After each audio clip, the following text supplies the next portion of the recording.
Halo kawan-kawan, selamat datang di channel Mimin. Semoga channel ini bisa menghibur kawan-kawan ya.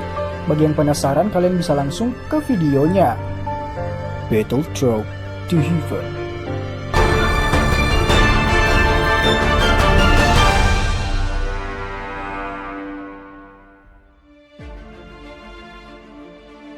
Melanjutkan dari cerita sebelumnya, Xiaoyan mengirim dokter peri kecil. Setelah itu dia berkata kepada Medusa, "Ayo pergi, saatnya untuk kembali."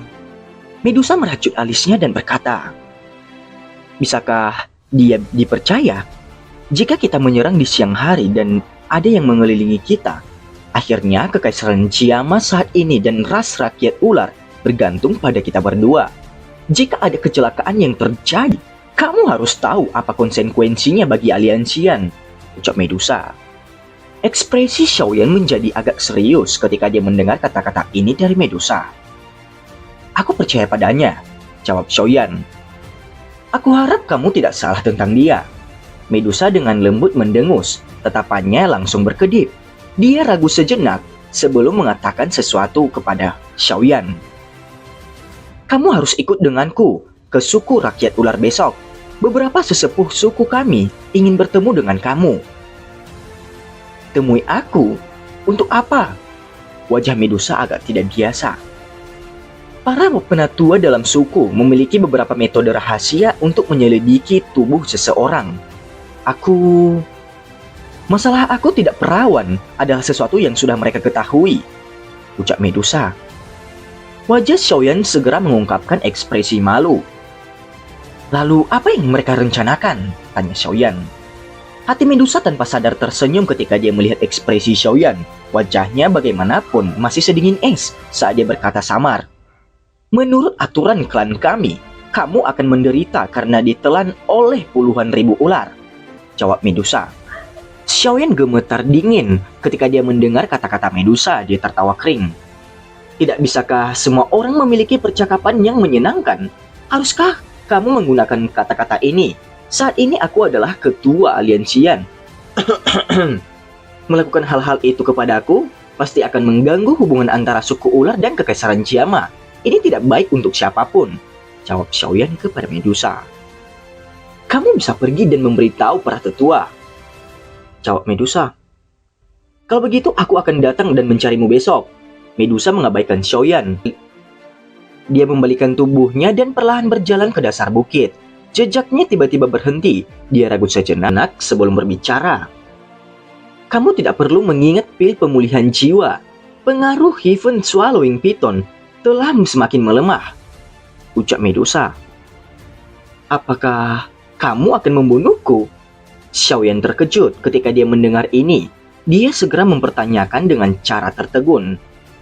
"Jika ratu ini ingin membunuhmu, kamu pasti sudah mati berkali-kali selama tahun ini jika aku melakukannya." Xiaoyan dengan canggung tersenyum. Dia akhirnya tidak lagi perlu gelisah sepanjang hari seperti di masa lalu. Selain itu, tidak peduli apa yang telah terjadi di masa lalu, dia setidaknya memiliki Yao Lao yang bisa memperingatkannya. Namun sekarang, Yao Lao telah ditangkap.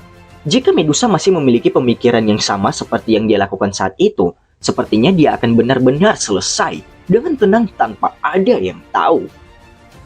"Ingat, jangan gunakan apapun sebagai alasan besok. Jika tidak..." Medusa meninggalkan beberapa kata yang mengandung ancaman. Setelah itu tubuhnya bergerak dan dia perlahan menghilang di langit malam yang gelap. Xiaoyan menghela nafas sesaat kemudian. Dengan segera, dia mengatupkan giginya dan berkata, "Baik, aku akan pergi saja. Aku tidak percaya kalian semua benar-benar akan membunuhku. Namun demi keamanan, aku masih harus memanggil Hai Tua, Jiao Lao, dan lainnya." Xiaoyan akhirnya menghela nafas lega setelah dia membuat keputusan ini di dalam hatinya. Segera setelah itu, dia terbang dan pergi dari benteng. Meskipun ketiga aliansi telah mundur, pertahanan benteng Gunung Hitam masih sangat ketat. Lagi pula tidak ada yang tahu apakah ketiga aliansi tentara akan kembali lagi. Makanya suasana di tempat itu masih sangat tegang dan serius meskipun sorak-sorai di dalam kekaisaran. Scene berganti. Ruang pertemuan benteng Gunung Hitam pada hari berikutnya.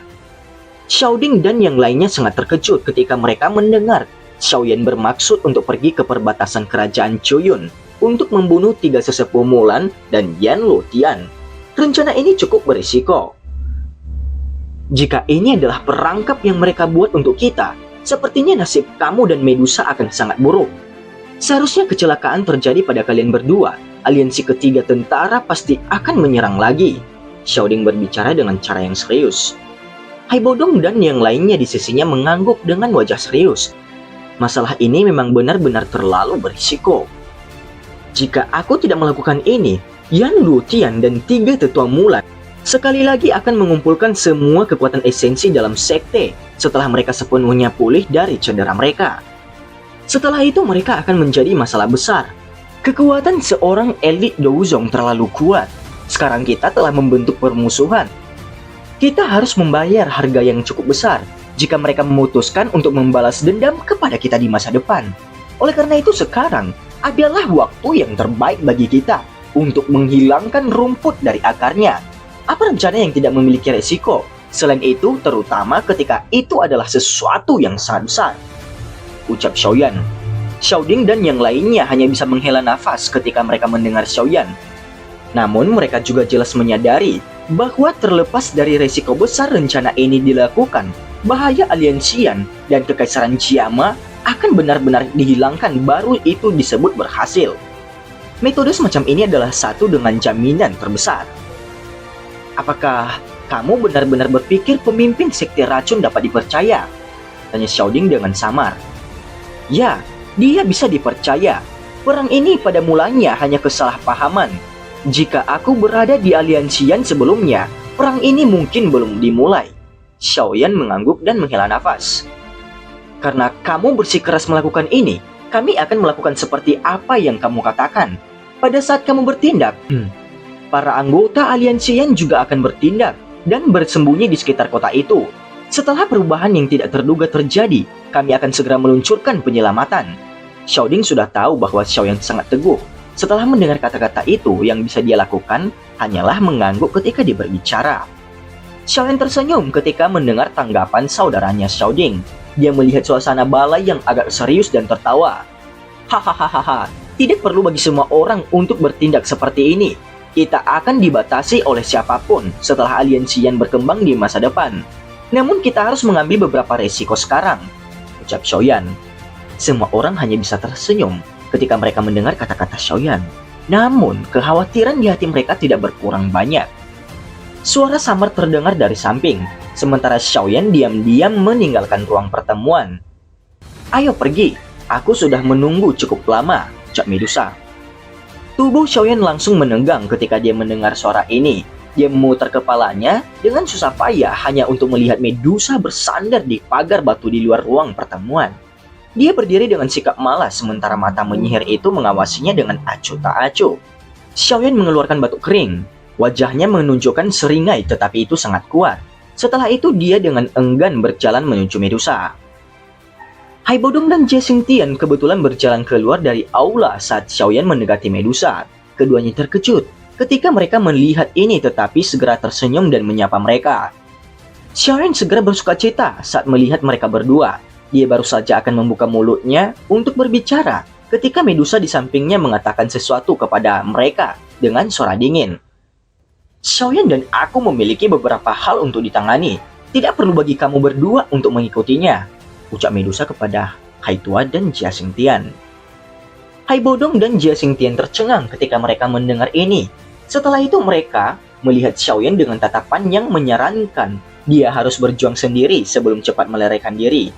Saat Xiaoyan melihat dua orang tua ini yang telah melarikan diri lebih cepat dari kelinci, dia tidak bisa berkata-kata. Xiaoyan hanya bisa mengundurkan diri dari nasibnya dan menggelengkan kepalanya. Dia menoleh ke Medusa dan berkata, "Ayo pergi, aku ingin melihat apa yang dilakukan para tetua kamu itu padaku." Senyum samar muncul di sudut mulut Medusa ketika dia melihat cara Xiaoyan yang tampaknya agak seperti dia akan mati. Dia berbalik dan memimpin jalan di depan dengan kecepatan tetap. Xiaoyan mengikuti di belakang dengan ekspresi pahit. Xiaoyan mengikuti Medusa ketika mereka melewati beberapa jalan yang luas, sekitar 10 menit lebih. Wilayah yang mereka tempuh adalah wilayah yang agak gelap. Tempat ini kebetulan adalah sudut kota. Bayangan yang terbentuk dari tembok kota yang menjulang tinggi menyebabkan tempat ini menjadi sedikit lebih gelap. Banyak ahli dari suku rakyat ular tinggal di tempat ini. Ada garis batas yang ditempatkan di persimpangan antara tempat ini dan di dunia luar. Rakyat suku ular mungkin saat ini berada dalam aliansi dengan Kekaisaran Tiamat. Tetapi sebagian besar rakyat ular masih cukup tahan terhadap manusia. Oleh karena itu diperlukan beberapa waktu agar mereka secara bertahap mengolah perbedaan mereka dan hidup damai berdampingan satu sama lain. Daerah di mana rakyat suku ular bertahan dengan ketat. Manusia ular yang memegang senjata berulang kali berpatroli ke sana kemari. Ketika mereka melihat tubuh Medusa, penjaga ini akan berhenti segera dan mengungkapkan api liar di mata mereka. Setelah itu mereka akan membungkuk dan menyapa Medusa.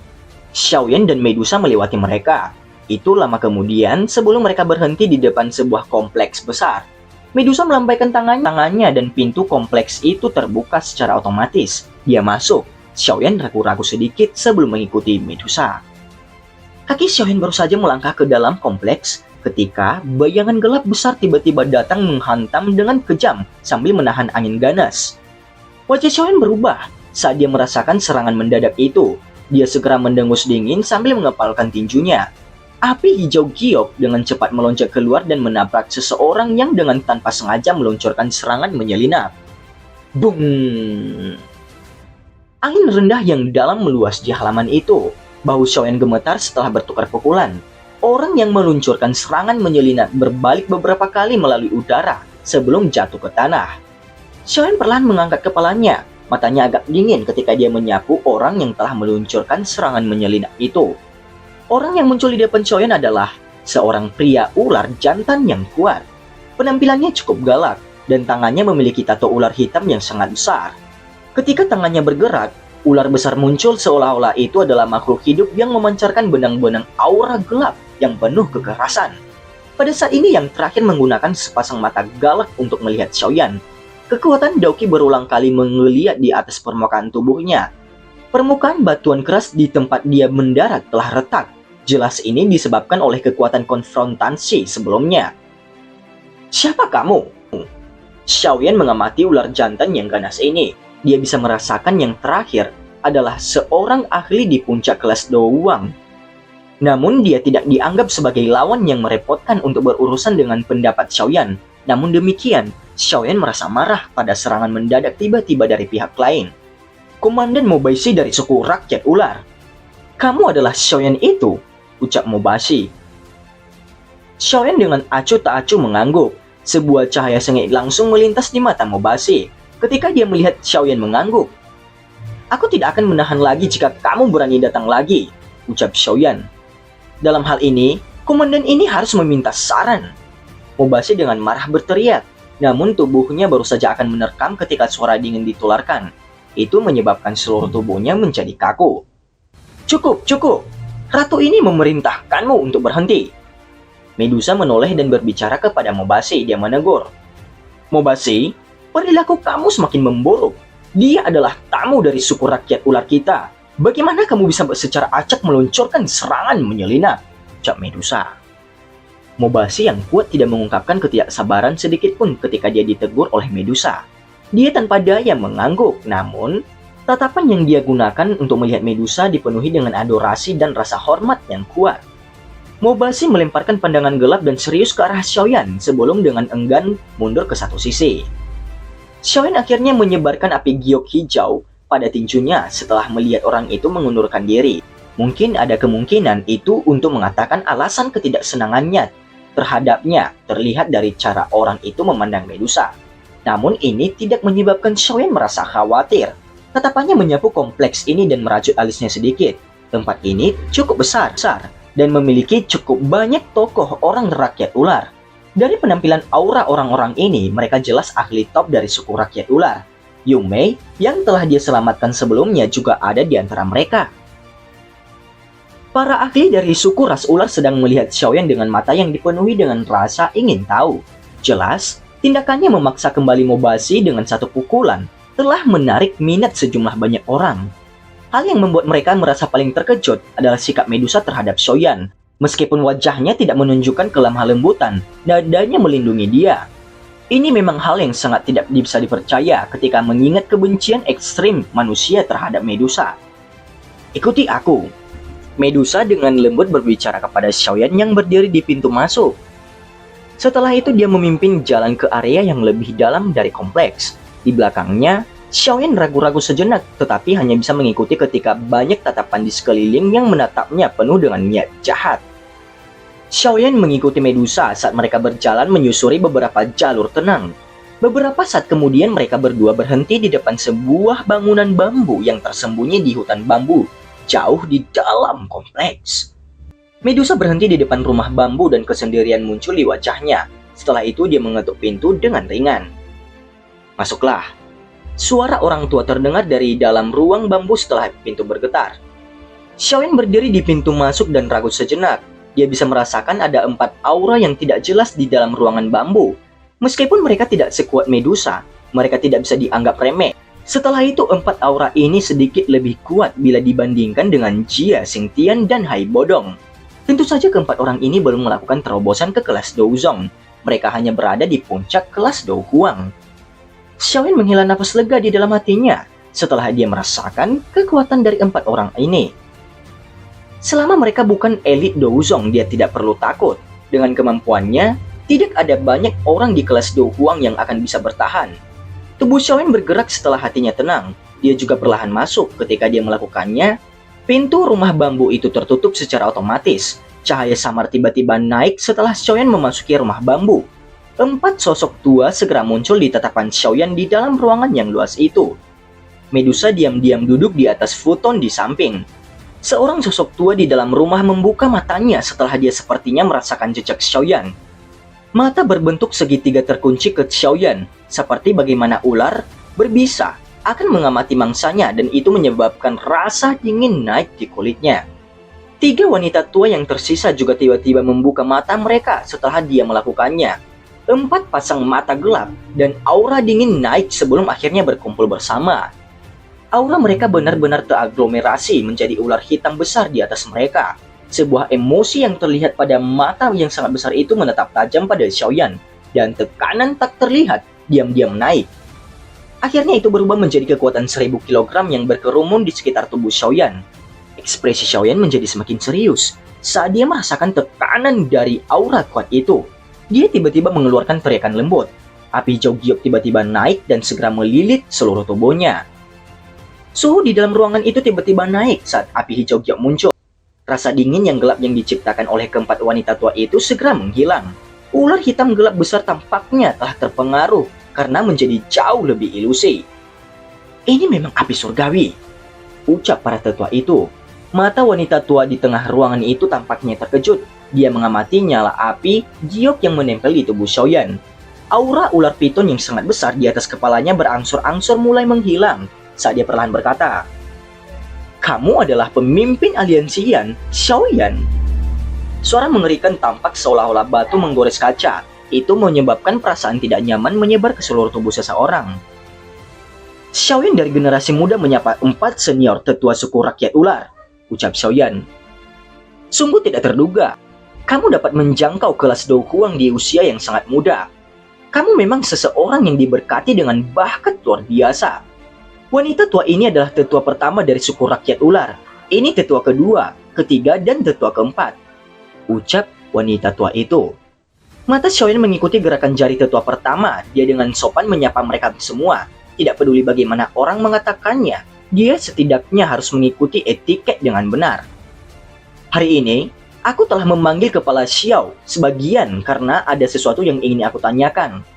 Mata berbentuk segitiga penatua pertama bergerak setelah menyelesaikan perkenalan. Suaranya serak dan mengerikan ketika dia berbicara. Tetua pertama, silakan bicara. Xiaoyan tertawa kering. Masalah ini terkait dengan pemimpin suku kami, Medusa. Para pemimpin klan kami semuanya perawan sebelum mereka dapat berubah menjadi bentuk manusia. Tentu saja Medusa saat ini telah berubah menjadi bentuk manusia, namun dia harus menjalani baptisan di altar di dalam suku sebelum dia bisa melakukan hubungan seksual dengan siapapun. Namun ketika pemimpin klan telah kembali kali ini, dia tidak lagi perawan. Aku telah mendengar ini terkait dengan kepala Xiao. Suara tetua pertama tiba-tiba menjadi keras di akhir. 4 pasang mata dingin dan suram ditembakkan dan mengunci ke Xiaoyan. Ekspresi Xiaoyan berubah sedikit. Kakinya mundur melangkah tanpa meninggalkan jejak. Dia segera tertawa dengan cara yang pahit. 4 tetua, ini bukan niat Xiaoyan. Masalahnya cukup rumit, jawab Xiaoyan. Dalam hal ini, Kepala Xiao mengaku telah mengambil keperawanan Medusa. Tetua pertama bertanya dengan suara yang dalam. Xiaoyan diam. Dia segera tanpa daya mengangguk. Menurut aturan suku kami, Kepala Xiao harus menderita hukuman karena digigit oleh lebih dari 10.000 ular, ucap tetua kedua. Ekspresi Xiaoyan berubah sedikit. Daoqi perlahan mulai mengalir di tubuhnya saat dia berkata dengan suara yang dalam. 4 tetua, meskipun ini bukan sesuatu yang ingin dilakukan Xiaoyan, aku memang memiliki beberapa tanggung jawab. Namun aturan sukumu sepertinya tidak mampu mengaturku, bukan? Jika kamu ingin benar-benar menggunakan kekerasan, Xiaoyan tidak akan hanya membiarkan dirinya ditangkap, jawab Xiaoyan. Alis Medusa sedikit merajut ketika dia melihat wajah Xiaoyan yang agak serius. Dia tidak ingin melihat hubungan antara Xiaoyan dan tetua pertama menjadi sekaku ini. Selain itu, 4 sesepuh mengatakan mereka tidak akan membuat hal-hal yang sulit untuk Xiaoyan. Tapi mengapa? Tetua pertama melirik Xiaoyan sebelum mengangkat alisnya. Dia melambaikan tangannya dan berkata, "Baiklah, lupakan saja. Kami tidak akan menakut-nakuti kalian. Sekarang, suku rakyat ular dan kekaisaran Jiama berada dalam aliansi yang sama. Suku ular kami harus meminta perhatian kamu sebagai kepala aliansian. Aku tidak akan membiarkan kamu menderita hukuman 10.000 ular gigitan apapun," ucap penatua pertama. Xiaoyan merasakan sukacita di dalam hatinya. Ketika dia mendengar hal ini, dia buru-buru tertawa. "Itu wajar. Bolehkah aku tahu mengapa penatua pertama memanggilku?" Tetua pertama saling bertukar pandang dengan sesepuh lainnya. Dia ragu sejenak sebelum berbicara pelan. "Ketika kami membaptis pemimpin klan, keempatnya menggunakan metode rahasia. Kami tampaknya telah menemukan kekuatan hidup kecil di rahim pemimpin klan. Sepertinya itu adalah tanda kehamilan."